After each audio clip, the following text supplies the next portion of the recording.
This is gonna be the first ever scary story I've ever told on this channel. I was kinda saving it for Halloween, but you know, if I saved it for Halloween, I'd probably forget about it, and then I'd miss it by the time Halloween hit, and then I'd be all like, oh no, I gotta wait for the next Halloween, and then I'd probably end up never telling the story. Now today's story is about something called the cat house, so sit back, relax, and cue the scary music.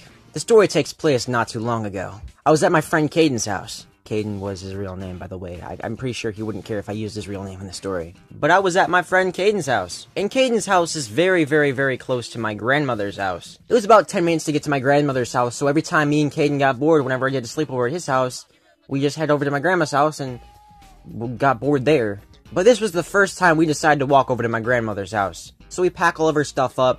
We didn't really pack all of her stuff up. We just got, like, the bare necessities of what we wanted. Maybe, like, a water bottle, and then we left. We also brought our phones, of course. But we headed down the street. We weren't exactly sure what we'd find or how long it was going to really take. We knew that they were close by, but we didn't know exactly how long or close they were by, if you know what I mean. Like, we knew that it was a close walk and we'd be able to get there before dark. But at the same time, we weren't exactly sure if we'd be able to barely get there before dark, or if it would only be like 2 steps and we're there. We were not exactly sure how long it was going to take before we can get to point A to point B. We hit this long road that was in a straight line that went directly to my grandma's house. The road went from dirt and gravel to actual road. And we walked by, not really thinking much of it. We were making jokes, freaking out or something like that, you know. We weren't exactly paying attention to our surroundings. We were basically just walking down. We knew exactly where we were going, so we just kind of walked, talked, joked, and videotaped a little bit. At the time, I didn't have my YouTube channel, so I don't think I have any of the footage. So we were walking down, alright? And we see this really, really, really disturbing house. And between me and my friend and the house was a long field of uncut grass. That was the first sign that this place was abandoned. We looked at it, and it was really, really disturbing to just look at it. At the time, I lived in a small town, and there weren't many abandoned buildings, besides my school, because at the time, my school had, like, this entire half of it that was not being used because of, like, it was dangerous, so I guess you could say that was abandoned. But getting back on topic, we were walking down the road, and we saw this house. It was creepy, I'm not gonna lie. The paint was peeling off, the yard was uncut, like, the roof was getting all tattered. Now, I know you guys are probably at the edge of your seat right now, like, what did you do? Did you go inside of it? Do you have footage of you going inside of the house? No, right? I'm not an idiot. I'm not gonna go inside of an abandoned house. That's, like, the #1 way you get your soul sucked into some, like, demon. I'm not doing that. But after staring for a few minutes, we finally headed back to my grandma's, and this is when things got a little bit creepy. After talking for a second with her, we finally get on to the topic of what that house was about. I say, hey grandma, what was with that weird house thing? It doesn't look like it's been used or anything. And she says, oh, I know about that house.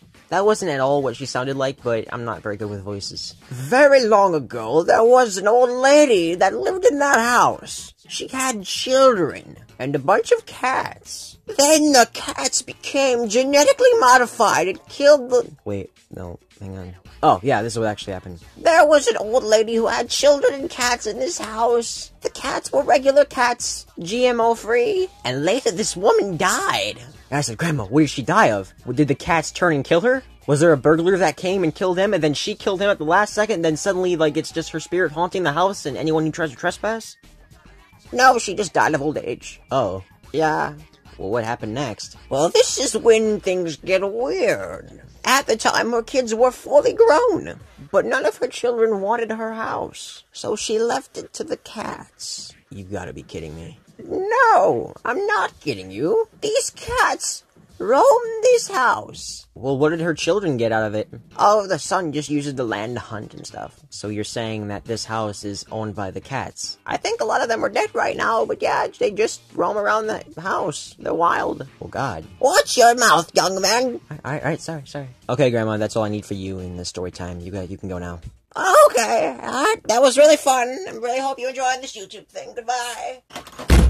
You have my dental floss. Get out of here, Grandma! So on me and my friend Caden's way back to his house, we looked at this thing entirely different. We didn't look at this cat house as just an ordinary abandoned house anymore. Now it had a meaning behind it. It's an abandoned house that's owned by cats. I don't know if the whole story behind it actually makes it more scary or just ridiculous, but I do know one thing for sure. On me and Caden's walk back, I could hear a meow from the other side of the uncut grass. Blake, you left, just get out of here, Grandma! Can come the years